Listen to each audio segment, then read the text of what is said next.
It is always such a pleasure to welcome this guy to the show. It's TSN Hockey analyst Bruce Boudreau. And Bruce, the Canucks unable to extend that win streak to 3 games, but they're still holding on to that second wild card spot in the West, albeit just barely. What's going to be the key for the Canucks to make the postseason in your mind?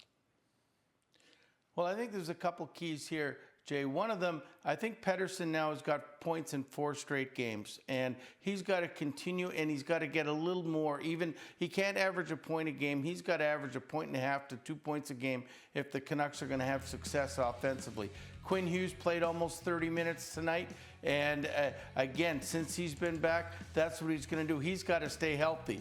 If those 2 guys can do that, that's fine. But the biggest thing, I think, is they've got a 6-game road trip coming out east here. They've got to come away with that 4-2. If they come away 1-5 or 1-4, I don't think that they can make it. This is a big road trip that they're going to have in a week or so, and I think that's going to be the key. So you get the other 2 guys scoring and defending, and you get the road trip successful, I think they could make the playoffs.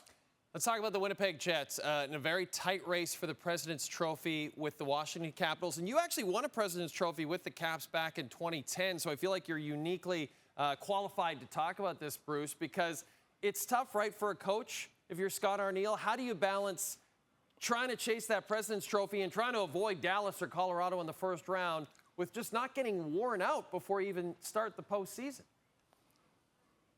Yeah, I mean, the way I look at it now, I mean, long after I was part of a President's Trophy team, is a year later, no one cares who wins the President's Trophy. It's all about the Stanley Cup. I'm sure it's all about the Stanley Cup in the Winnipeg dressing room and all of Manitoba. So what you do is you can't wear guys out. You can't play Hellebuck 4 out of 5 games coming down the stretch. You've got to balance that out. You can't play Scheifele 25 minutes and Connor 25 minutes. I mean, but at the same time, you got to keep them sharp. You can't take your foot off the gas when you're playing. If you play a different style and you go, oh, we've got everything wrapped up, it's hard to turn it back on in the playoffs. So you're right. It is a tough thing to do, but it's going to be the ice time that's going to be dictated, the practice time, and before you get ready. But I mean, it would be nice to win the President's Trophy, but it's not the be-all to end-all if you're a Winnipeg Jet today.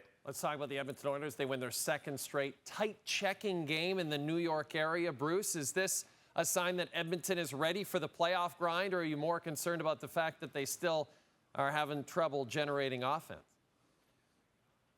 Well, I mean, they are having trouble generating offense, and if this was a week ago, I'd say, "Oh man, I think Edmonton's in trouble." But I watched the last 2 games, and the great thing about them is this is how they're going to have to play in the playoffs. It's not about winning 6-5 in the playoffs. If you tighten it up and your checking is good, that makes the goaltending better because they're getting better protected.